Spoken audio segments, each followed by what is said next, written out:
the Peach Bowl. We get the Ole Miss Penn State game that we talked about several weeks ago could be a possibility with 2 10-2 teams. How do you guys think this one's going to go? Well, obviously Jackson Dart coming back for Ole Miss is huge, so he's going to play in the bowl game. You don't have to worry about playing a backup quarterback there.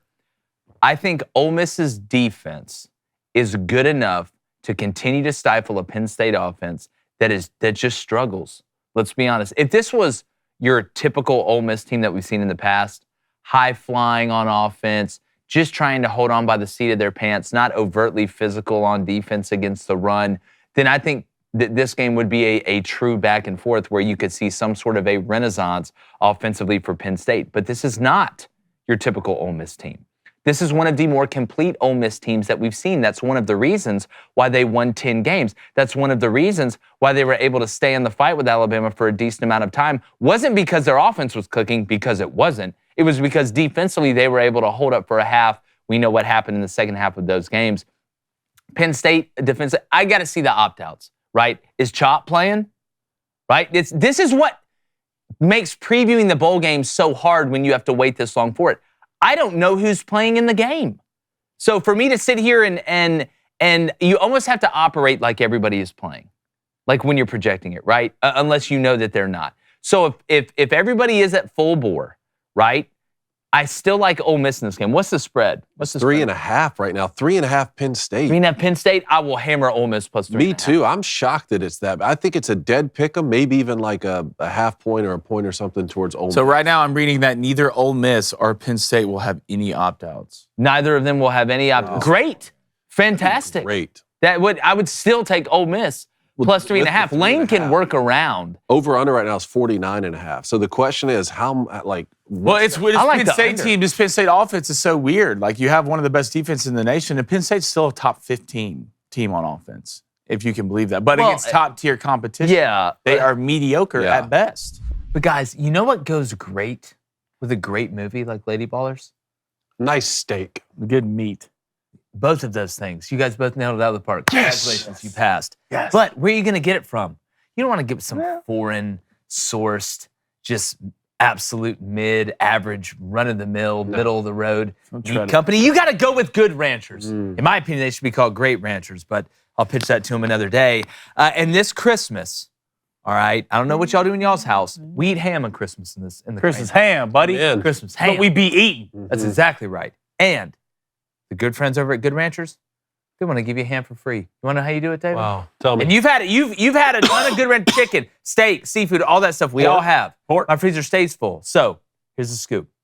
You head on over to goodranchers.com and you subscribe today with our code BOOSTER, BOOSTER. You can claim your free limited stock holiday ham before they sell out. Ooh. You better hop on over there. All right? You better get off your ham and go get it. But you better act fast. You better get off your ham and go get it, because you need to act fast, because this offer will not last forever, and you have to order before December 11th for guaranteed delivery by Christmas. Go to goodranchers.com, use our code BOOSTER, BOOSTER, when you subscribe to get your free 10-pound holiday ham. Woo. This isn't some little runt. All right, this is a big dog. He's been laying in the yard for 3 years, eating and waiting. So don't settle for the same old holiday fare. Elevate your feast with Good Ranchers this year. Good Ranchers. American meat delivered. Best offer I've heard, hands down. Golly. Well, I've seen enough. We talk about the eye test. I've seen enough of Penn State's offense against capable defenses to know that I'm not going to sit here and cry. I don't think Pete Golding is crying himself to sleep every night about Drew Aller. And Penn State got a new offensive coordinator. They got a new OC, we talk about bowl practice and the importance of it.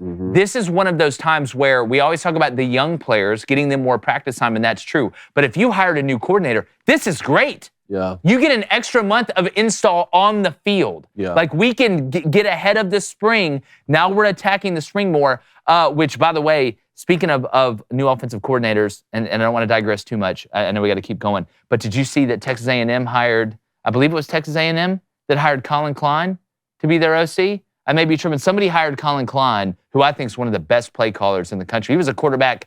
He was almost like Will Howard before Will Howard, if y'all remember when he was at Kansas State. But somebody just hired him as an OC. I want to say it was A&M. That's who I want to say it was. I believe that's correct. we'll continue to check on that. We'll look that up. And talking about the no opt-outs and should guys opt out for bowl games and get ready for the NFL if they know they're going to be a pick, I think we'd see fewer opt-outs if these games were played the week after the conference championship. I agree with that. To me, it's not so much, oh, this is some silly, meaningless bowl. Some of these games down the stretch of a season are silly and meaningless in terms of the grand scheme of a championship. It's the month layoff to me. Yeah. Like you have to wait another month. That's when you're talking about actually preparing for the NFL and getting ready. So in a game like this, which like this is the Peach Bowl. I mean, this is a serious bowl game, but same thing could be said. You're not in contention for a championship. So guys like Chop Robinson, are they going to play? And I did read that. What I was reading from was 2 days ago. So if something changed in the last 2 days, I mean, there could be opt-outs. Stuff will change. We'll see. Everybody on YouTube, thanks for stopping by. If you haven't yet, make sure you check out our new movie, Lady Ballers. It was the top streaming movie in America on Rotten Tomatoes. We're unbelievably happy with the response. You can check that out on Daily Wire Plus. But also, while you're here, hit that subscribe button, hit that like button, and turn that notification bell on.